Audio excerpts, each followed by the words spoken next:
Okay, we're going to go live here. And we're going to bring up the paper. We're learning a Mammar we've learned before. Here we go. Okay, so we're learning the Mammar of Vayom Hashem Moshe Val Aaron Lamar. Okay, here we go. So this is the story. This is the part of the Torah that tells us about the miracle, the first miracle that Moshe performs in front of Pharaoh, which is the staff turning into a snake, Aaron's staff turning into a snake, and then swallowing up the other staffs, and then returning to becoming a staff again. So it says, "Vayom Hashem Moshe." God said to Moshe, "Val Aaron Lamer," to Aaron, saying, Kachas mata, take your staff, throw it in front of Pharaoh, and it will turn into a serpent. And then it says the staff of Aaron swallowed up the staffs of the sorcerers of Pharaoh. So to understand this this miracle, what's the idea that this stick turns into a snake, and then it turned back into a staff? Also to understand,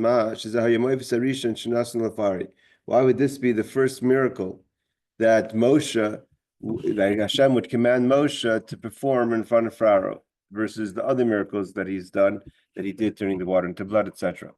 And before the rest of the remaining 10 plagues. So the Alter Rebbe says, again, this week is the Yortzeit of the Alter Rebbe. Today's Chaf Teves, which is the Yortzeit of the Rambam. Chaf Dal, 24th of Teves, is the Yortzeit of the Alter Rebbe. So the Alter Rebbe says, that they, so to say, saved Egypt. M'amar Zal, and our teachers taught us in the Gemara Psachim. What does it mean? Sha'asua k'metzula she'ein ba dagim, made it like a pond that had no fish. Just like you would take all the fish out of a pond, so too they drained Egypt of certain substances, which we'll learn about. Those are the sparks. Pirush shaliktu kol hanitzutsim, meaning they took out all the sparks. Shenaflu b'shvira, that fell in the breaking of the vessels, aleim, to Egypt. So all those sparks that were trapped in the impurities of Egypt were redeemed and taken out and elevated while the Jews were in Egypt and when they left Egypt. And they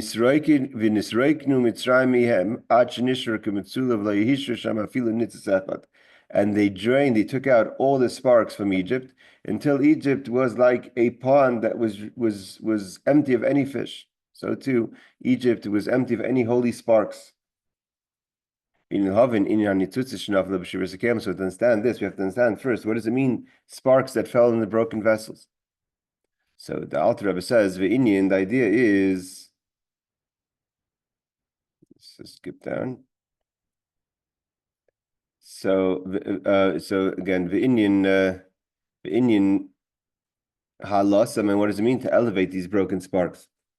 It's known that Inyan Hashvira who misses Zain Malchin Kadmoin de Toyu, that the idea of the breaking of the vessels is the death of the 7 kings of the world of chaos. It means that we learn that the idea of the world of chaos is there's a lack of coexistence. The 7 kings can't exist with each other, and therefore Vayimach Vayamas, when one is a king, the next one dies, etc.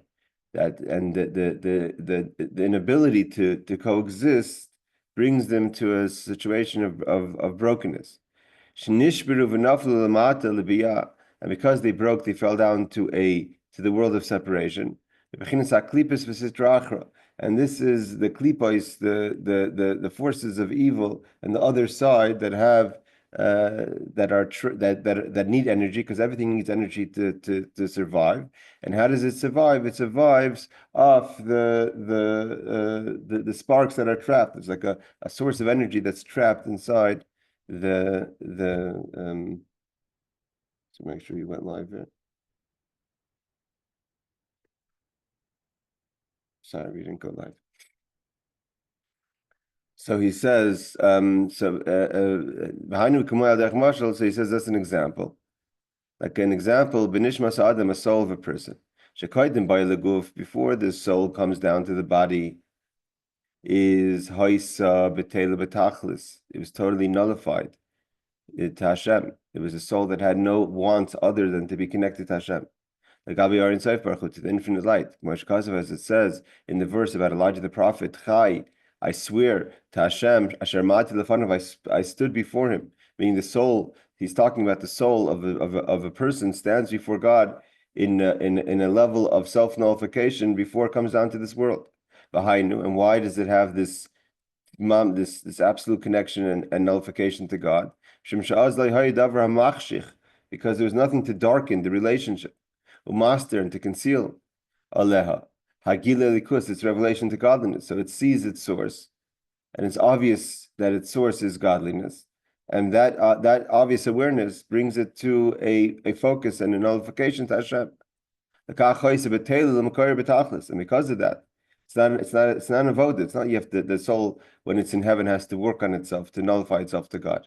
There's no concealment. There's no darkness. If it's no darkness, it sees the reality of godliness for what it is, and therefore it's obviously nullified to Hashem.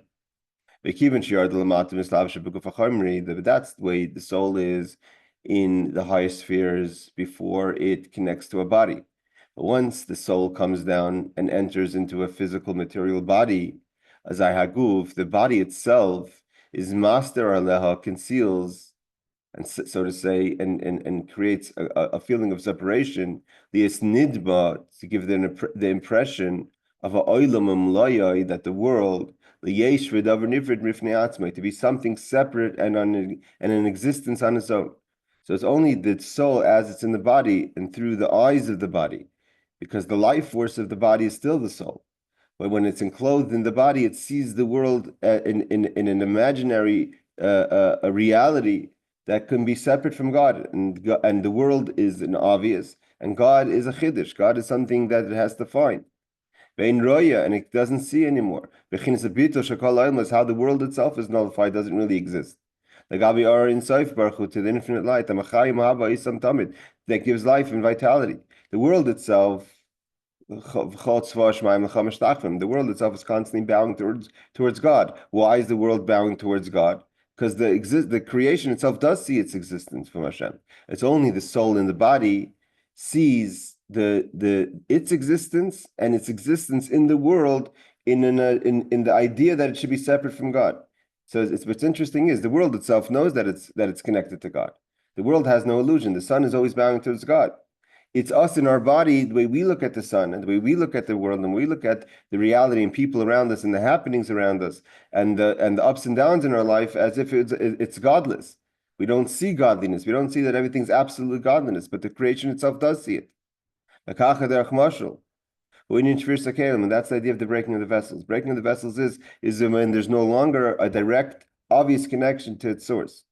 Shenaflu hanetutz is the sparks of these vessels of the world of Tohu, because there was the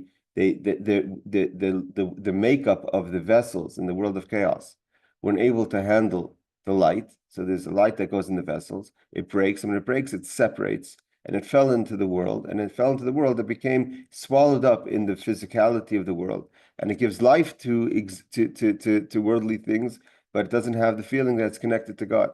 And not only that, vice versa, it gives life to things that are opposite to God. That's the whole idea that we have to break Mitzrayim, break Pharaoh. So that's the idea of the breaking of the vessels. To tell you that the sparks of the world of chaos break and fall into and they get swallowed up into, so to say, the sources of separation in the worlds of creation. And these klipos, the klipos actually, the word klipa means a peel, just like a peel of a fruit covers the fruit. So too, there's a peel in creation, a klipa in creation, that's an existence that could swallow up a source of energy of godliness and cover its connection to its source, like a peel separates the fruit from the outside. Shaklipa machshichos ala nitzutzos, the peels separate, so to say, darken the sparks. So and like a peel that covers from all sides, it doesn't have any opening. That shouldn't feel the feeling of the infinite light. And then it becomes an existence on its own in its mind, so to say. Like Pharaoh says, and Pharaoh is a perfect example of an existence of something that has life, because Pharaoh has life. Not only that, he has life, he has a lot of power because he has heavy sparks in him. But it's swallowed up within him, and therefore it's an energy without it knowing its source. And therefore, Pare says, Li oirvani asisini. I give off light myself, and I'm my own source. I created myself. Means he's not totally void of the idea of godliness. He knows that there is a concept of God, but the connection to him and God is something that he's not accepting. He says God created the world and gave a source of energy, but once that energy is in the world, I'm my own person. Right? It's not so different than what people think today. People say, yes, I was born, I was created, but now I'm my own person. I have my own needs, my own feelings, my own wants. So he goes, and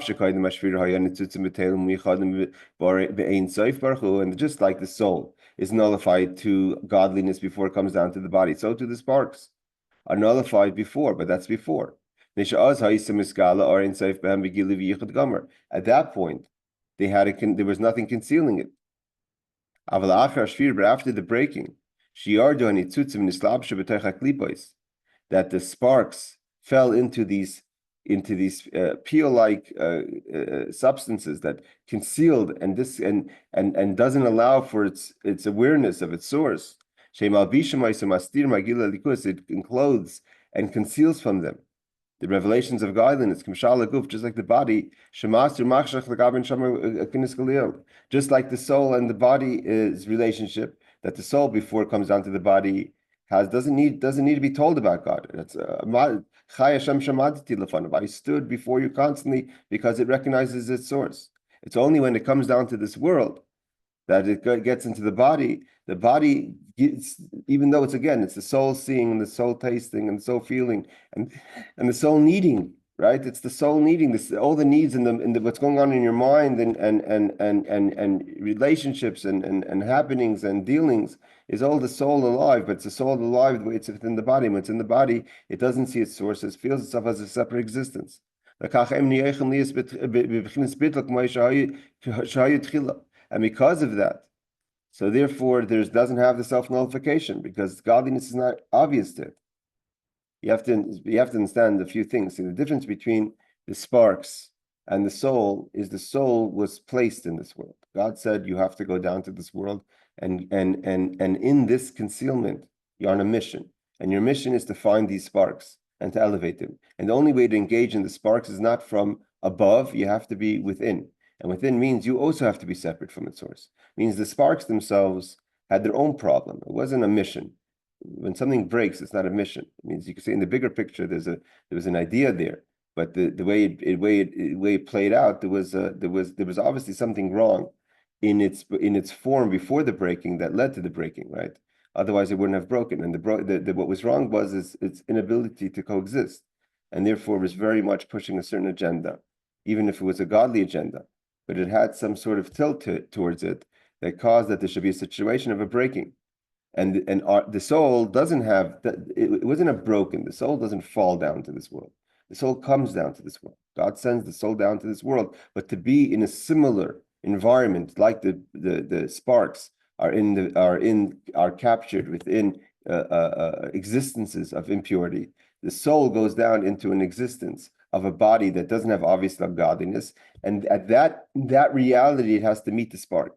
In that challenge that the soul has with the body, it has to at the same time simultaneously work on itself in its own struggle, and by working on itself in its own struggle, it'll have the ability to find those sparks and take them out. That's why we are where we are, each person in their place in the world, because there's the body itself, the person in the body could be anywhere in the world, but if there's an avoda for you to be in that specific place, that's the sparks that you have to engage in your 70, 80, 120 years that you're in this world. But in order to have a connection to that spark, you yourself have to be in a situation of darkness. So that's the idea of the body and the soul. That's the idea of the exile. So why is it called a klipa, like a peel? Just like a peel covers the fruit, akanis b'sayche, that's within the peel, and conceals the fruit from the outside world.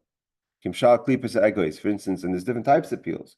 There's thin peels, like an apple peel, an orange peel, and then there's the peel of a nut, right? A walnut, that's a much thicker peel. Kimshal klipas egois, like the peel of a nut. The only way to get to the fruit is to break the klipa. This is the outside protection. So in the case of a walnut, you have to totally crack the walnut in order to get to the fruit, which is the nut. So just like you have to break the peel to get to the fruit, so too, in order to get to the spark, you have to break the klipa. The klipa is a force that's protecting its existence. It wants to exist to siphon off the energy of the spark and to conceal it and separate it from its source. So how do we release the spark? You have to break the shell. You have to break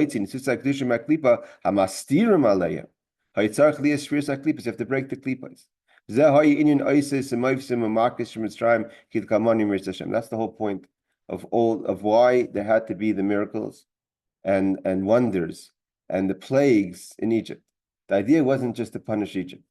The idea more than that was to break the klipa, break that reality, look at, it's not hard to understand what we're talking about. Even imagine you had a Moshe Rabbeinu showed up today and said the message that Moshe said then.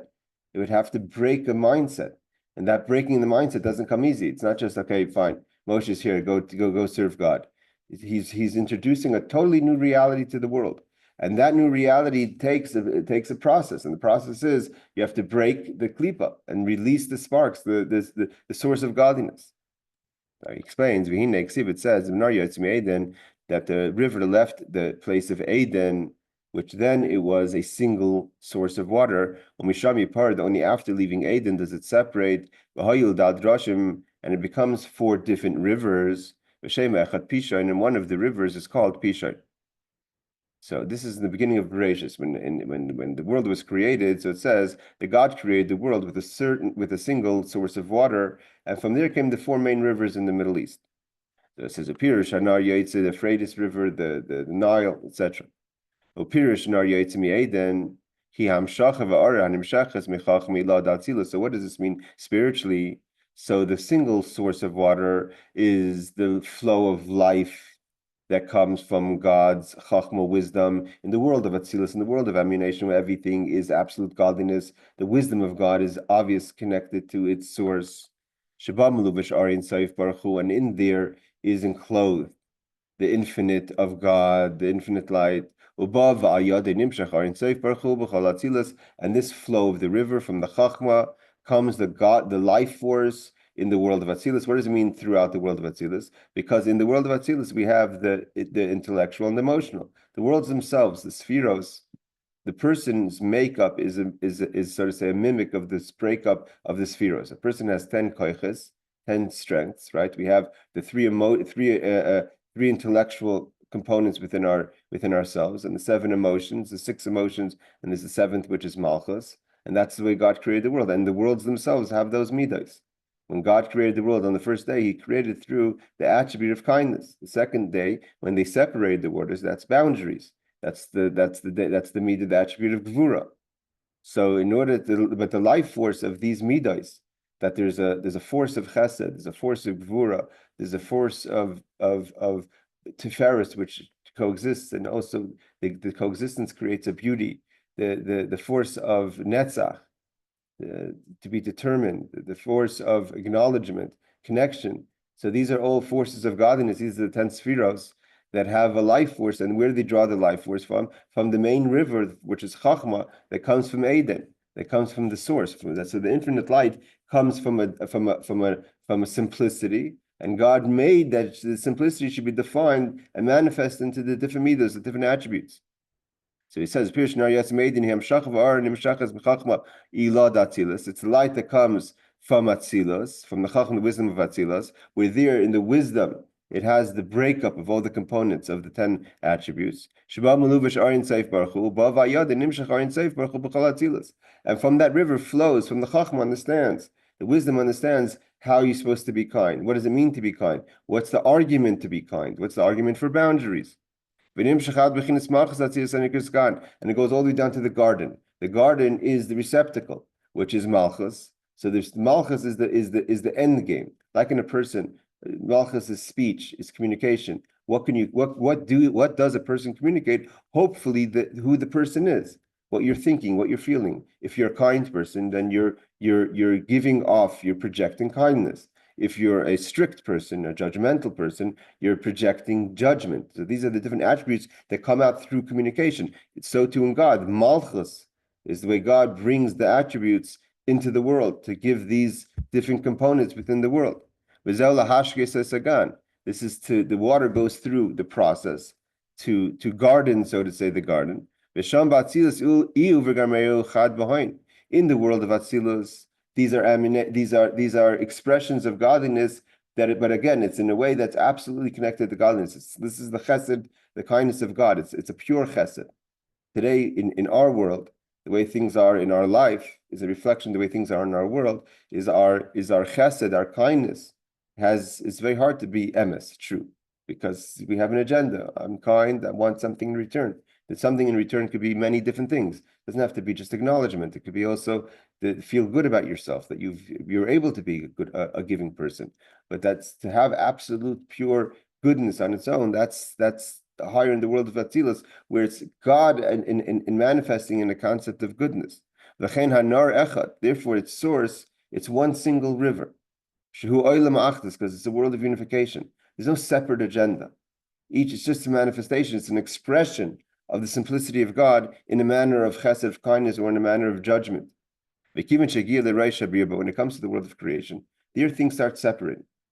So when they start separating, they start going to four different major groups, which are the four rivers that go out of the original river from Eden. And so he continues. He says, Azai Mishami part from the when it enters out of the world of Atzilus, it starts to separate. Then it becomes four rivers. Is the beginning of separation. The beginning of separation is in four. That's why there's four parts of the chariot of the vision of Yecheskel. And that's why even the Jewish people with their camping around the tabernacle was in four different flags. That's the system of the separation. The four divided by three is the 12 sons of Aaron. The 12 gates, the 12 and 13th gates of the entrance of the temple. In Ikimshal Hanar is just like a river. Just like rivers are not duplicates of each other. I believe there's a river by the Amazon. When the waters meet, you can see as they're meeting that this is a darker water, this is a clearer water, you can see they're not the same river, not the same source. So too you have once they separate, they're no longer the one source. They find their own identity. So they're not similar one to the next. Not in their character, means their essence. One could be a sweet water, tzlulin, or clear water. The other one won't be clear, won't be sweet. It's also not in size. So not in content, the water itself is not the same. And the size, the way the river runs is not the same. One could go further distance, 200 parses, which is a distance, and one could maybe go only 100 parses, etc. Just like the rivers are not dissimilar, so too the river of the flow of godliness are not the same. So the river Pishon is the Nile, is the Nilus, and therefore the Sar Shemitzrayim, that's where the angel that represents Egypt. So just like the waters are not the same, so the waters represent the sources of life in a different style. Different rivers have different styles. And in the Nile fell a majority of the sparks. So the sparks had to fall somewhere. So where did they fall? That's why Egypt had a majority of the sparks of the broken vessels fell into the Egyptian society and was there up until Joseph started the process of refining them and taking them out, and would have to get deeper with the 210 years of the exile. And he says there's much more sparks that fell in Egypt in the river of the Nile than what fell in the Euphrates by Babylonia. He says, "V'ata now yuvin amoifsim shehera Hashem yisparachim Mitzrayim." So now we understand the miracles. Miracles are not just what's ever the point of a miracle. The point of a miracle is an expression of godliness, where a person gets caught up in the routine.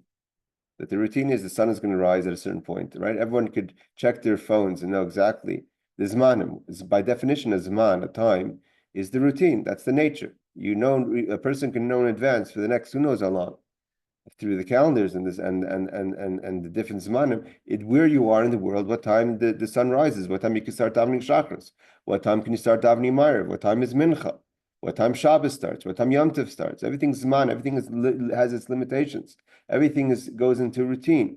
So a person is like Shabbos says Makatshe v'kaima. Shabbos continues. It's just 7 days. It's after 6 days is going to come the Shabbos. What's a miracle? Breaking that routine. And what is it supposed to awaken within the person who's watching and experiencing the miracle? Is a sign that the world doesn't exist the way it means you think that the world has a system. And it's really the system is constantly being given life by God. It means a miracle is not that God's breaking the system. God's showing you that the system that exists is his system. And it's by choice. It's not, you shouldn't take for granted the happenings of the world. And sometimes the miracle is to take a person out of a situation. Sometimes the miracle is to save the person. Sometimes the miracle is to show the person. So a miracle has a message. It's not just that the miracle is a happening. It's a message. So that's what happened to Moshe. That's why Moshe had to create the miracles and do the miracles and reveal the miracles to Pharaoh to give the message to Pharaoh. He says, V'ata, now we understand you've been in the idea of the wonders. Sheher Hashem Yisparach Mitzrayim, that God wanted to show. It was a message to Egypt, Mitzrayim needs to know, Ani Avaya, I'm God. What's it mean, Ani Avaya? They needed to know the level of godliness beyond creation. We know creation is from the name Elohim, the way God manifests within the laws of nature. He conceals himself in the laws of nature. So a person, one of the ways we reach Avos Hashem, love of Hashem, is by that as well, by his bindiness, it's called Avos Olam. If a person properly paid attention to the happenings of the world and understood the happenings for what they are, really an act of God's kindness, Chesed, the world, the world was created with God's kindness. You see God's hand in creation. But Avaya is to show that this is the level beyond that God. God is not defined because he's a creator. There's godliness beyond creation. And that's what Hashem's message to Pharaoh was, to Egypt. V'yadu Mitzrayim kani Avaya. There's a level of Yud-Kei Vav-Kei that's beyond Elohim. Pirish v'yadu. What does it mean to know? Not just to know as in, okay, now I know. Milashin Shvira, to break their mindset. They will be made to know. You're breaking their concept, the way they see things. As explained before, in order, how does one take a spark out of a shell, right? You can't get it out without breaking the shell, especially if the shell is covering and a hard shell covering and protecting the fruit from all sides. A mechasela that's covering it. You must break the peel. Kimshal eggs, like the nut. When you break the klipa, then you allow for godliness to reconnect to the spark. The spark, as long as the spark is giving life and it's trapped in the klipa, it doesn't become functionless. It's still functioning. It's still a source of light and a source of life, and it gives life to negativity because the shell creates the agenda. When you break the shell, there's no longer the agenda of the shell. It allows the life to connect to its source because all life is godliness.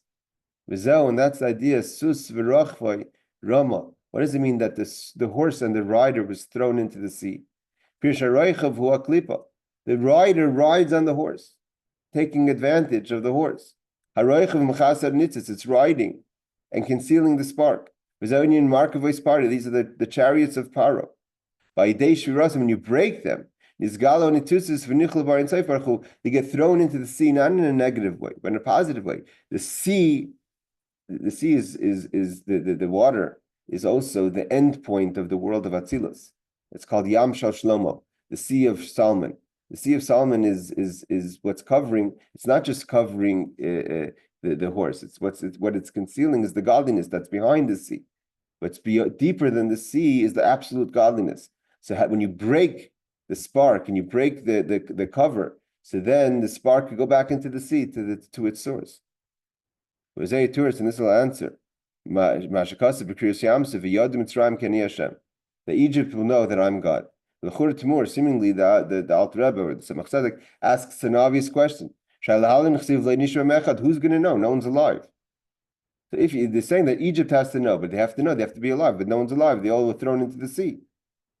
So the idea is not that they think that you were alive and they knew. They broke their mindset. El the Pirish V'yadu Lashon Shvir in the way of breaking. By days Gili are in Seif Hanitzutzim, and the sparks of life that were in the Egyptians and in Egypt's culture, and gave life to Egypt's culture, goes back to its source. And it's connected to the source of life, of godliness, of Havai Yudke Vavke. That's just like the idea of the splitting of the Red Sea when the horse and the wagons are thrown into the sea. To all the 10 plagues. The whole point was to break the mindset, the shell, the concealment of the shell, to take out the spark. The Jewish people didn't need the miracles. Because the Jewish people were, like I said, there's a difference between the soul that goes into the body and the spark that goes into the vessel. The soul that goes into the body is on a mission. The spark that goes into the vessel is trapped. And in order to take it out of its entrapment, you have to be on its level. And to be in its level means you have to be also in a level of entrapment. But the entrapment is part of a mission. It's like you're in the skies. So therefore they didn't need the miracle because there was nothing to break. They're on a mission. If they're on a mission, you don't have to break anything. The Jewish person's always connected to God. It's just the awareness was as if you're in the body, so you don't see things for what it is. You have to find godliness as part of your mission. A Jewish person is a believer, the son of a believer. Like it says, as soon as Moshe came and announced redemption, the Jewish people believed and they heard it's time for them that God remembered them. It's time for them to move on, to move out of Egypt. The job of Egypt is done. But the sparks that are trapped, and actually trapped, not as part of a mission, they're actually trapped in the klipa, in the shell. For that, you needed the 10 plagues to break and to get them out. That's what it means to break Egypt. Okay, so now he explained what is the idea of the plagues, and because the idea of the plague is to release the sparks, and most of the sparks were in Egypt. And how do you release it? By Vayadu Mitzrayim. Mitzrayim has to know that there's a level, means what's trapped, in order the ability that Mitzrayim could continue to siphon and live off the godliness. It traps it in, and it says, I don't want to know about God, about Havai, Yudke, Vavke. By knowing about Yudke, Vavke, then it means it has to acknowledge, it has to have bittul. A relationship with Yudke, Vavke means it's bittul, you don't exist, you see it's your source. But a person said, the Mitzrayim says, I don't want to know about Havai, right? Pari says, Lo yadas Hashem, I don't know that. I don't want to know that. Not that I don't know because I wasn't informed. I'm not interested in knowing that. I would like to stay in my mindset and say that I do exist. I'm self-made person. So in order to break that, so you have to have the miracles that doesn't allow for that mindset to remain. So now we're back to the original question. So why is the first miracle the miracle of the snake? So he says, now we'll understand the first miracle is the miracle of the snake. What God was showing to Pharaoh. What happened there? That the stick turns into a snake. This is the beginning of all the 10 plagues. Meaning, like he said before, like we said before, the idea is to break the shell. What defines the shell? To be your own existence, to be a yesh. And the yesh says, and see, if you don't have within you a spark, so you can't be a yesh. What's a yesh? Yesh is I'm something, but you need to have a life force. So you so to say steal the spark, conceal it, don't let it be connected to the source, and it should be able to give life to negativity, to your own interest, to your own agenda. So he says, so you entrap the light and to say I'm something. Like it says, Li Oiri, I give my own light. Like we said before, but it realizes that the source of the spark comes from God. But now I'm owner of that spark. The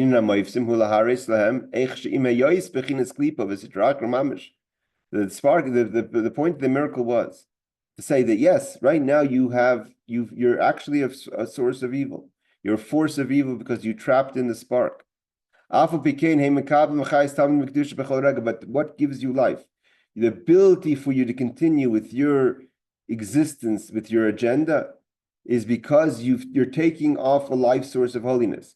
There is no existence outside of holiness. And that truth is, it's just a mindset. You are not really something separate from God, as if you imagine or would like to imagine, because it works for your interest not to have to be submitted to God.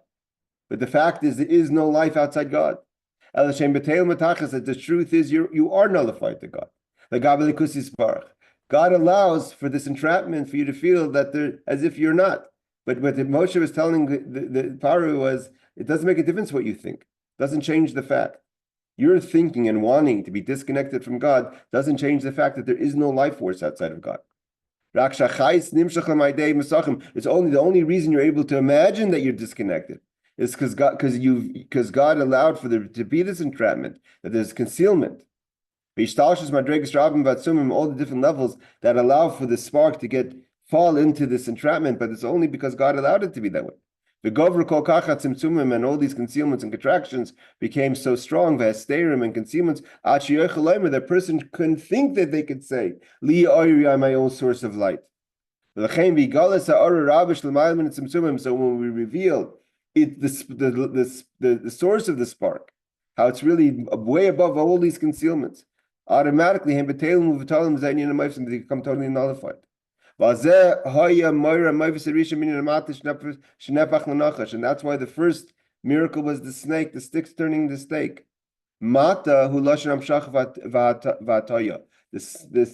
staff represents the letter. The staff is like the letter Vav or the letter Langanun, the long nun, which means it's a line, and a line is like it starts on top and goes on bottom. It's the idea of hamshachat, it brings down. So the staff is what brings down. Like a shooting star shoots straight. The kol hamshachas, and what does that represent? Kol hamshachas, seidish tashas zikdusha mreish kol dagen atzeif kol dagen nikramata, and the entire life force of creation is an example of a staff that starts off in holiness and makes its way down towards this world. So the staff is showing how godliness comes down to this world. What's the snake? Betanin, the serpent. Himakra klipis Mitzrayim. That's the life. That's Mitzrayim's a klipa, shell, entrapment. Like it says in this week's Haftorah, the great sea monster that's in the river. So he looks at himself.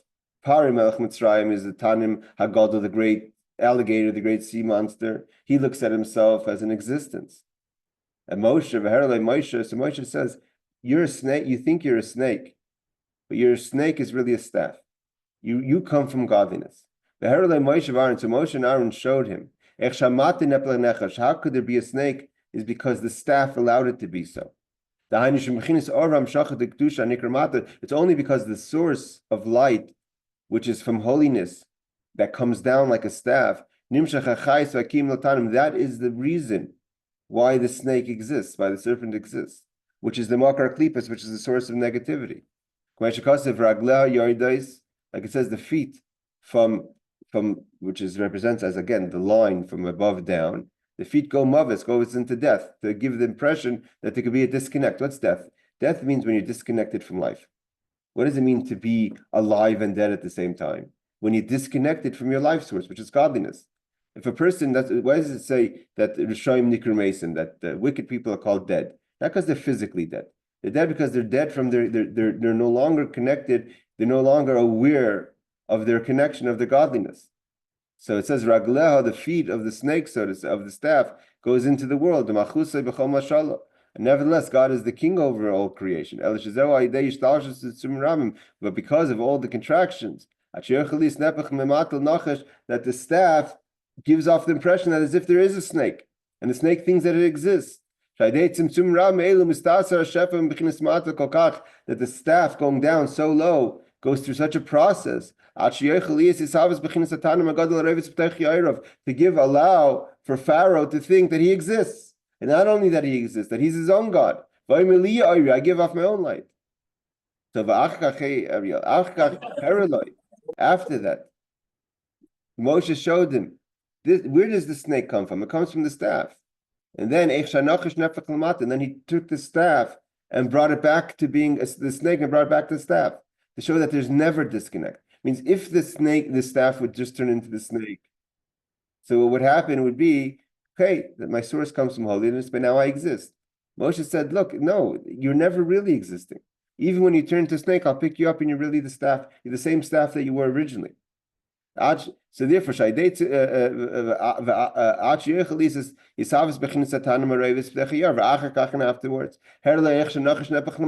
he shows how the snake goes back to being a staff. And how Aaron's staff swallows up all the other staffs to signify that's now a real existence. To show that even after you become a snake, you're going to go back to your original. You haven't changed. And the job really of a person in this world is to do that. The miracle of the staff is the job, is the avod of every person in this world. What's the avod of every person in this world? To reveal that every snake is a staff. And then to take this, not just to say where you come from. The person says, okay, so I come from a staff, I come from God. But now I'm a snake. So he says, no, the snake is going to turn back to a staff. Not only that, it's going to swallow up all the other snakes and all the other staffs. No more agenda. Everything is one. Everything is godliness. My job in this world, and the reason why my soul comes down in this world and it goes through the struggles of its own body and then to go out into the world and make a difference and make a change, is that miracle of the staff. And to take the staff and to take the snake and bring it back to the source of holiness. And that's what Moshe was showing Egypt and to Pharaoh. You're not your own existence. Pharaoh didn't. What Pharaoh wasn't fighting, that he was just fighting God. He was fighting the principle of God. He was fighting because God meant he doesn't exist. Not that he doesn't exist because that he's not his own person. He doesn't have his own agenda. Everything comes from Hashem. And if his life force was able, it would willingly be revealed. It would reveal within it willingly that it wants to be connected to God. It's so sucked into the snake that it thinks that that's what it wants to do, is to remain separate from God.